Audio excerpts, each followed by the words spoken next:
اللہم صلی علی محمد وعلی آل محمد۔ بسم اللہ الرحمن الرحیم۔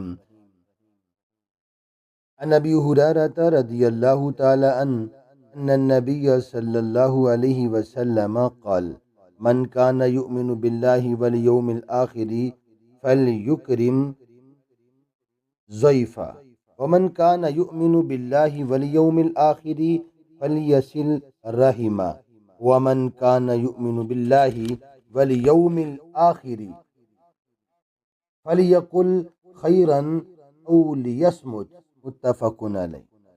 حضرت ابو ہریرہ رضی اللہ تعالیٰ عنہ سے روایت ہے، فرماتے ہیں رسول اللہ صلی اللہ علیہ وسلم نے فرمایا، جو شخص اللہ اور یوم آخرت پر ایمان رکھتا ہے اسے اپنے مہمان کی عزت کرنی چاہیے، اور جو اللہ اور یوم آخرت پر ایمان رکھتا ہے اسے صلہ رحمی یعنی رشتہ داروں کے ساتھ اس نے سلوک کرنا چاہیے، اور جو اللہ اور یوم آخرت پر ایمان رکھتا ہے اسے چاہیے کہ بھلائی کی بات کہے یا پھر فل او لیصمت یا خاموش رہے۔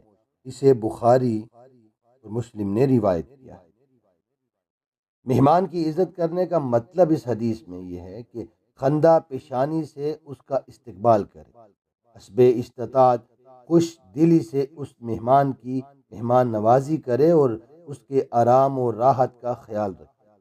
صلہ رحمی کا مطلب رشتہ داروں کے حقوق ادائیگی اور ان کے ساتھ اس نے سلوک کرنا ہے۔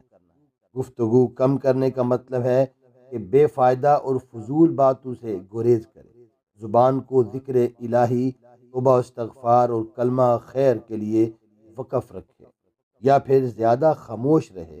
یہ تینوں خوبیاں ان لوگوں کی بتلائی گئی ہیں جو صحیح معنوں میں اللہ اور یوم آخرت پر ایمان رکھتے ہیں۔ اس کا مطلب دوسرے الفاظوں میں یہ ہے کہ ان میں کوتاہی کرنے والوں کا ایمان ناقص اور خام ہے۔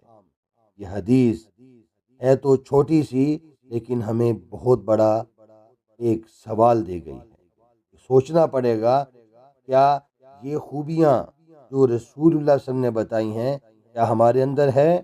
اگر ہیں تو ہمیں بہت مبارک، ہم خوش قسمت ہیں، خوش نصیب ہیں۔ لیکن اگر ہمارے اندر یہ خوبیاں نہیں ہیں تو پھر اس کا مطلب یہ ہے کہ ہمارا اللہ پر اور یوم آخرت پر ایمان نہیں ہے، جیسا ایک مومن کا ہونا چاہیے، اور یہ حدیث صرف مومنین کے لیے۔ دعا ہے اللہ تعالیٰ عمل کی توفیق عطا فرمائے۔